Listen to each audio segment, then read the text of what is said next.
আচ্ছা, তো এর আগে আমরা পড়েছিলাম মেন্ডেলের যে সমস্ত ত্রুটিগুলো ছিল বা ব্যতিক্রমগুলো ছিল। এর আগের দিন আমরা পড়েছি অসম্পূর্ণ প্রকটতা। আজকে পড়ব সহপ্রকটতা বা কো-ডমিন্যান্স। এই সহপ্রকটতা জিনিসটা কি না, কোনো হেটারোজাইগাস জীবে যদি দুটো অ্যালেলিক জিন অবস্থান করে এবং সেই জিনের বৈশিষ্ট্যগুলো কি হয় ফিনোটাইপে যদি একসাথে দেখা যায়, মানে যদি দুটো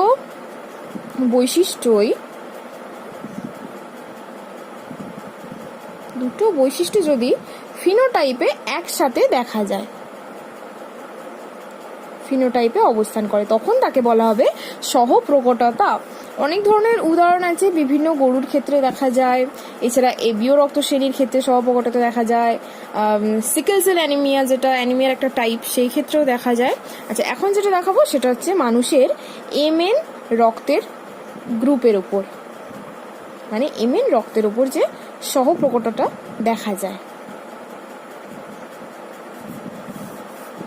আচ্ছা, এখানে কি হয় না, আরবিসির বাইরে অ্যান্টিজেন বা অ্যাগ্লুটিনোজেন থাকে, আর অপরদিকে প্লাজমা বডিতে কি থাকে, ঠিক তার উল্টো, মানে হচ্ছে অ্যান্টিবডি থাকে। এবং এই যে দুটো এম আর এন দুটো ভাগ করেছি, মানে এই যে এম এন রক্ত বলেছি সেখানেই দুটো ভাগ করা হয়েছে, মানে এম এন যে একটা রক্তের গ্রুপ সেখানে আবার দু প্রকার অ্যান্টিজেন থাকে, একটা হচ্ছে এম আর একটা হচ্ছে এন রক্তে।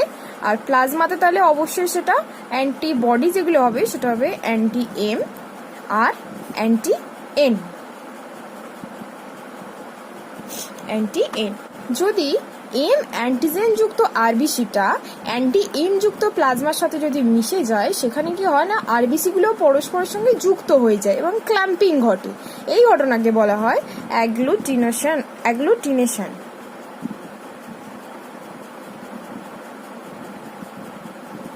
এছাড়াও এই প্রক্রিয়াটাকে বলা হচ্ছে ক্ল্যাম্পিং পদ্ধতি। আচ্ছা, এই জিন দুটি মানুষের 4 নম্বর ক্রোমোজোমে থাকে। একটা হচ্ছে LM যেটা এম অ্যান্টিজেন উৎপন্ন করে, আর একটা হচ্ছে LN যেটা এন অ্যান্টিজেন উৎপন্ন করে। এই এল জিনিসটা কি, এটা হচ্ছে বিজ্ঞানী কার্ল ল্যান্ডস্টেনার এই জিনিসটা প্রথম পর্যবেক্ষণ করেছিলেন এবং অ্যান্টিজেনকে 2 ভাগে ভাগ করেছিলেন, এম এবং এন, এবং তার নাম অনুসারেই কিন্তু এলটা নেওয়া হয়। এবার কি হয় না, এই LM যে অ্যালিল থাকে তার হোমোজাইগাস, মানে হচ্ছে এই LM এরা তো শুধু এম অ্যান্টিজেন উৎপন্ন করবে, আর এটা হচ্ছে হোমোজাইগাস হবে, এও শুধুমাত্রই এন অ্যান্টিজেনই উৎপন্ন করবে। কিন্তু যদি অ্যালিলগুলো পরস্পর হেটারোজাইগাস হয়, মানে যদি LM আর LN হয়, তখন কি করবে, এম এবং এন দু ধরনের অ্যান্টিজেন উৎপন্ন করবে এবং দুটো স্বাধীনভাবে কিন্তু এরা নিজের মতো কাজ করতে পারবে। সেক্ষেত্রে এই অ্যালিল দুটি পরস্পরের কো-ডমিন্যান্ট। যদি আমি এখানে একটা ছক আঁকি সহপ্রকটতার ক্ষেত্রে, একটা হচ্ছে জিনোটাইপ,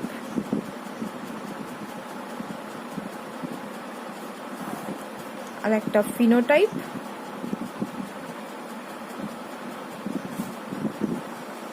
আর একটা যেটা হচ্ছে মানে অ্যান্টি সিরামের সঙ্গে রিয়াকশন করলে কি কি হয়, মানে অ্যান্টি সিরামের সঙ্গে বিক্রিয়া।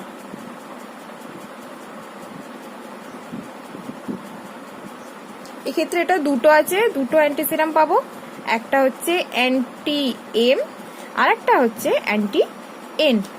এবার যদি বলি জিনোটাইপের ক্ষেত্রে, ফার্স্ট যেটা ছিল হোমোজাইগাস গুলো করবো ফার্স্টে, এর ক্ষেত্রে ফিনোটাইপ কিন্তু একটাই হবে যেটা হচ্ছে এম।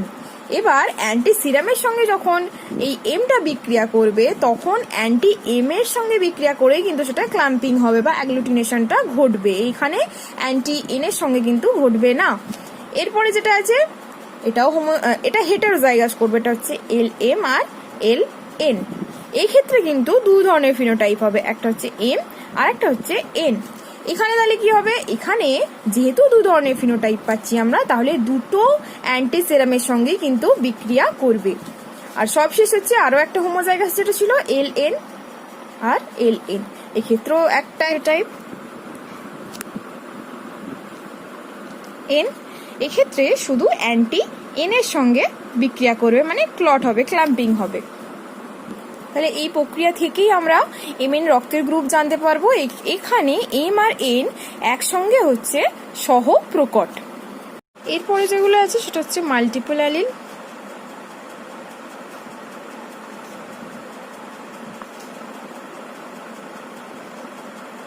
মাল্টিপল অ্যালিল এবং এরপরে আছে যেটা ওই রক্তের যে গ্রুপের বংশগতিটা হয়, মানে ইনহেরিটেন্স অফ ব্লাড গ্রুপস, এগুলো পড়বো। আচ্ছা, মাল্টিপল অ্যালিলটা আমি যখন বলেছিলাম সংজ্ঞার ক্ষেত্রে, কোনো জীবগোষ্ঠীতে যখন কোনো লোকাসে জিনগুলো 3 বা তার বেশি থাকে, মানে 2টো থাকলে এমনি নর্মাল অ্যালিলোফর্ম যেটা পড়িয়েছিলাম, কিন্তু যদি 3টে বা তার বেশি থাকে তখন সেটা হবে মাল্টিপল অ্যালিল। যেমন হচ্ছে মানুষের এবিও রক্তের গ্রুপের ক্ষেত্রেও হয়, কিছু কিছু ক্ষেত্রে এবিওটা সহপ্রকটতাও দেখায়, সেটা আমি বলে দেবো এক্ষুনি। আচ্ছা, আমরা জানি যে মানুষের 4 প্রকার রক্তের গ্রুপ আছে, তাই তো?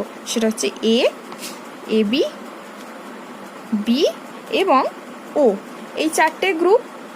এবং এই যে এবিও সিস্টেমটা, এটা 3টে জিন দ্বারা নিয়ন্ত্রিত হয়। একটা হচ্ছে I A, I B, beta হয়ে গেছে, আর একটা হচ্ছে আই ও। এই 3টে জিন দ্বারা কিন্তু এরা নিয়ন্ত্রিত হয়।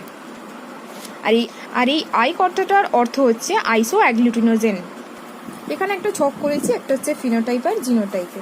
ফিনোটাইপ 4টে, এ, বি, এবি আর ও। এক্ষেত্রে এর জিনোটাইপ হবে আই এ অথবা আই এ, আই ও, এই দুটো হতে পারে। বি এর ক্ষেত্রেও সেম, আই বি অথবা আই বি আর আই ও। এবং এ বির ক্ষেত্রে কি হবে? আই এ আর আই বি। এখানে কিন্তু ও এর কোনো আসবে না জিনোটাইপ।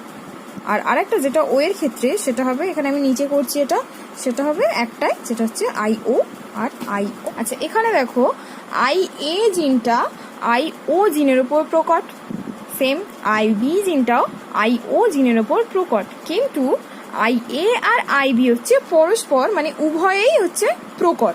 তাহলে এবিও গ্রুপের আই এ এবং আই বিটাই কিন্তু এখানে সহপ্রকটতা দেখায়। এরপরে আমরা জানবো যে আই এ আর আই বি এবং আই ও জিন, এই যে 3টি জিন আছে, সেটা অ্যালিলিক কিনা।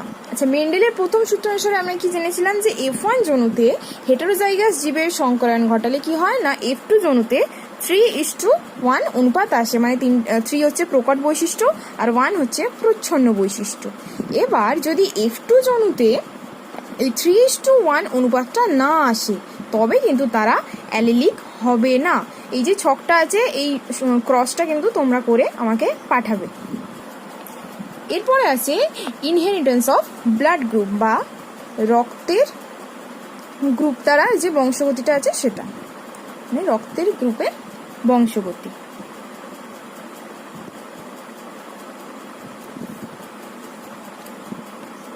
এখানে মানুষের রক্তের গ্রুপে 2টো গ্রুপ কিন্তু খুবই গুরুত্বপূর্ণ। একটা হচ্ছে যে এবিও সিস্টেমটা পড়েছিলাম, আর একটা হচ্ছে RH ফ্যাক্টর। এই 2টো জিনিস কিন্তু আমরা পড়ব।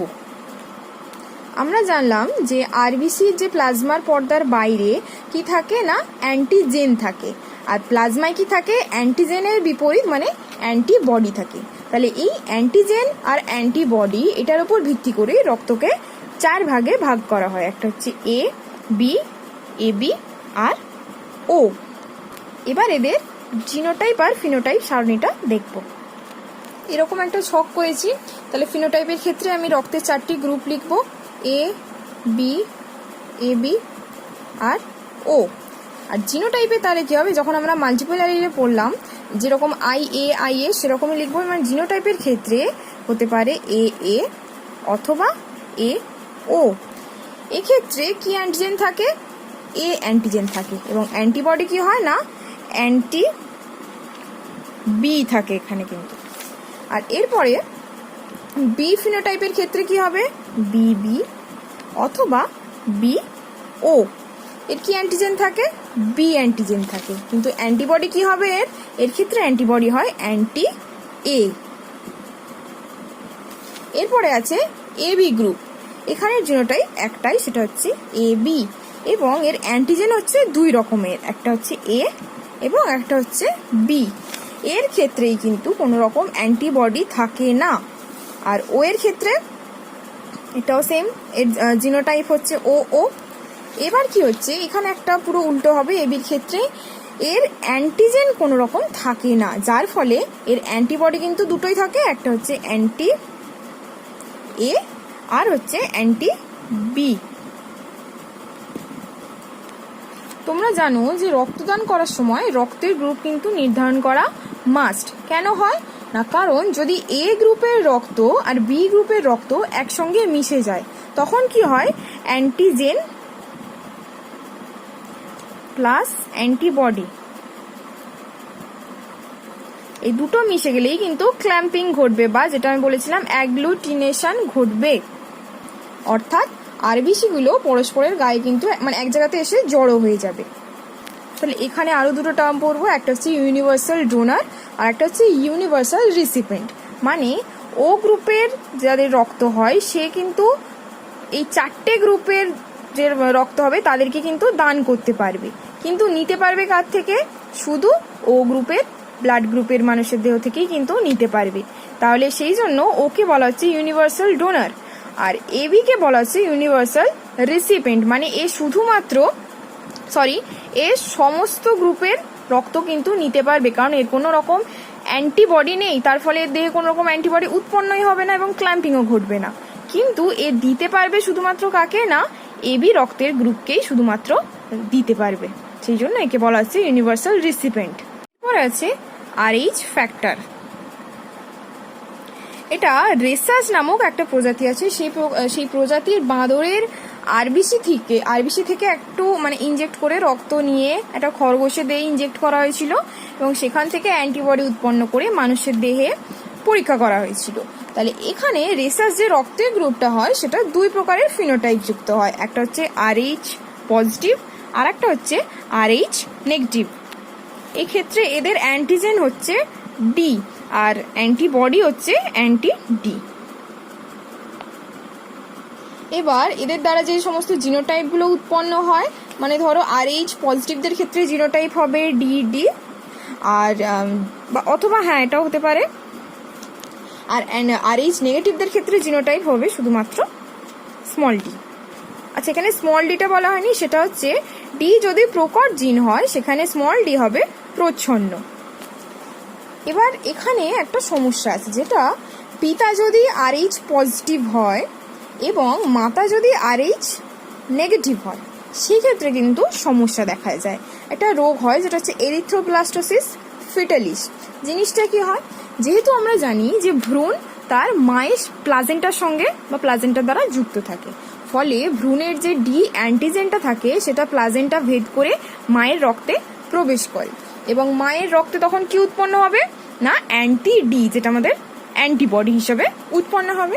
এবং যেহেতু আরএইচ নেগেটিভ মাতা ছিল, তো ওনার দেহে বা মাতার দেহে অ্যান্টিজেনের প্রতি যে সংবেদনশীলতা গর্ভাবস্থা থাকে, সেখান থেকে প্রথম শিশুটা জন্মানোর পর কি হয়, প্রথম শিশুটা মানে স্বাভাবিক হতেই পারে। এবং যখন দ্বিতীয় শিশুর ক্ষেত্রে কি হয় না, মায়ের দেহে যে অ্যান্টিবডিটা মানে অ্যান্টি ডি আগে থেকেই উপস্থিত ছিল সেটা তখন প্লাজেন্টা ভেদ করে ভ্রূণের দেহে প্রবেশ করে এবং অ্যান্টি ডিটা তখন ইমিউনোগ্লোবিউলিন জি হিসাবে কাজ করে এবং তখন ভ্রূণের দেহে হিমোলাইটিক অ্যানিমিয়ার সৃষ্টি হয়। এই হিমোলাইটিক অ্যানিমিয়াটা কি, দেহে হিমোগ্লোবিনের পরিমাণ অনেকটা কমে যায় এবং এছাড়াও কি হতে পারে, বিভিন্ন রকম জন্ডিস হতে পারে, যেহেতু আরবিসি ধ্বংস হয়ে যায় অনেক সময়। তাহলে এই রোগটায় যেহেতু ভ্রূণের ক্ষেত্রে হয় সেই জন্য একে বলা হয় এরিথ্রোব্লাস্ট, আর রোগটার নাম হচ্ছে এরিথ্রোব্লাস্টোসিস ফিটালিস।